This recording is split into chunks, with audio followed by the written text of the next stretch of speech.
incredible geological features, beautiful coastline, New Zealand's Maori culture on full display, and friendly faces everywhere. Welcome to the Bay of Plenty. National Geographic sent my colleagues and me to Rotorua and Whakatane to discover what makes this part of New Zealand's North Island so unique. Photographer Erica Larson visited Te Puia, a center for Maori culture and geothermal wonders, to explore.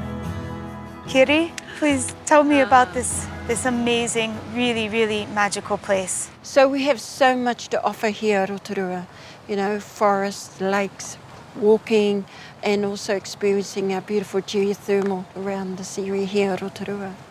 And the people. And the people. And our geyser is ready to go, guys. Listen to it, it's so beautiful. I found through my work, wherever I go, there's always a guide. It might not be an official guide, but it's always a guide that can translate and introduce and allow you to feel a landscape. So your job here is really important. It is. In my family, there's 4 generations who have all guided. We have become kaitiaki, or guardians of all the areas. So it's our responsibility to take care of our whenua, to take care of our land. When I'm walking along this pathway here, I'm walking on the same path as my ancestors. And when they guided visitors through the area here, it's just something that came naturally. So you'd say the knowledge it's natural knowledge. Yeah. It's here. Yeah. You know it by living it. By just experiencing it and living it. It's beautiful. It's so beautiful. Yeah. For me, there's so many moments in the world, they're so loud, and you come here and you can feel a little more human. Yeah, exactly right. You get all sorts of visitors when they're going on a guided tour, and then they're going, wow, this place is bigger than what I thought. It's not just something that I see in a book. I can feel it, I can touch it. They do go away leaving here Te Puia as part of my whānau, as part of my family, because that's who I am.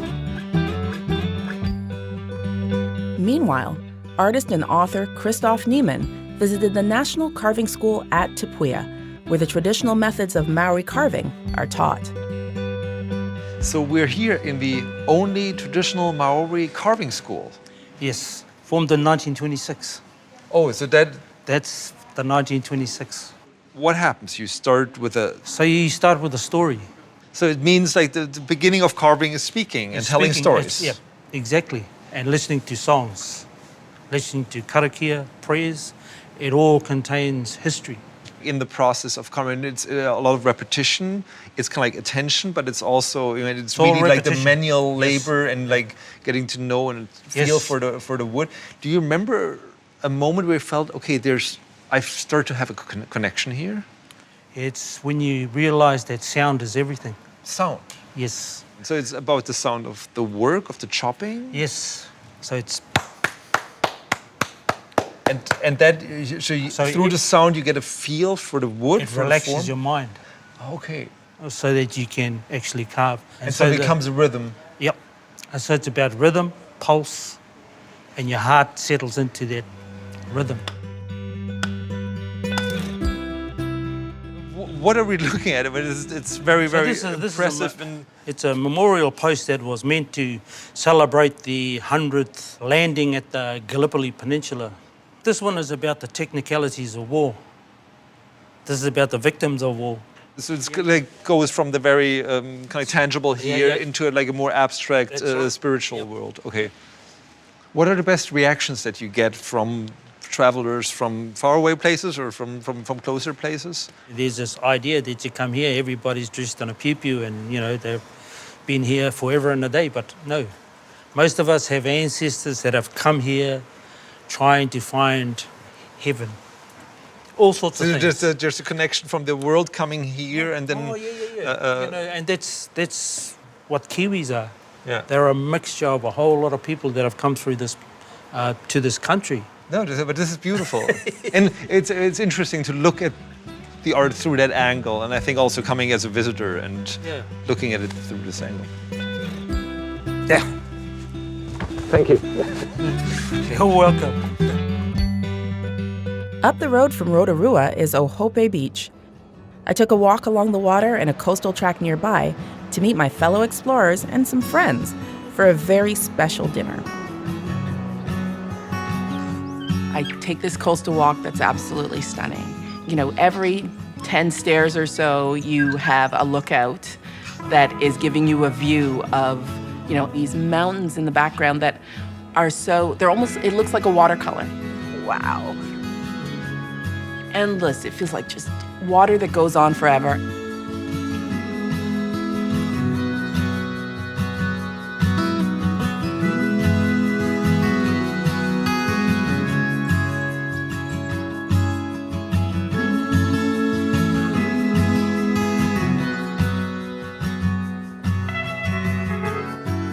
Hey, everybody. Hey, kia ora, Heather. Good to see you.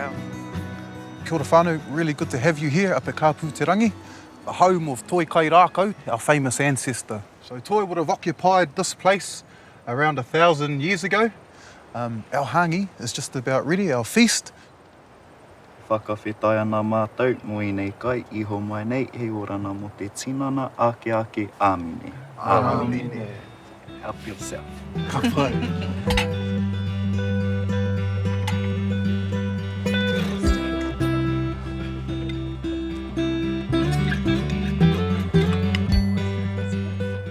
This looks fantastic. Can you tell us a little bit about the hangi? Yeah, so the hangi is obviously our traditional Māori way of cooking food or feasting. Ours is unique as far as I know because we actually set the hangi in the ground and bury it over, so it's actually subterranean. Ha is breath or also flavour, and ngingi is a very old word for to burn, to make smoky, to make fire. So that's the origin of the word hangi, so a flavour that is smoky, has been burnt. So today when we came up, the first thing you notice inevitably is this beautiful island here. Can you tell me a bit about it? Yeah, so that island is Mautohora.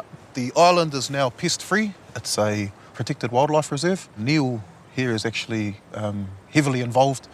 Yeah, so there was a whole bunch of work. If you look at old pictures of Motuhora, actually it didn't even have very many trees on it. The Department of Conservation and the iwi Ngāti worked really closely together.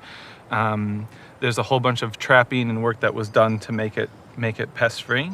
A lot of our native birds and animals in New Zealand evolved without mammalian predators. So Motuhora, because it's pest-free, we have birds on there that are actually extinct on the mainland.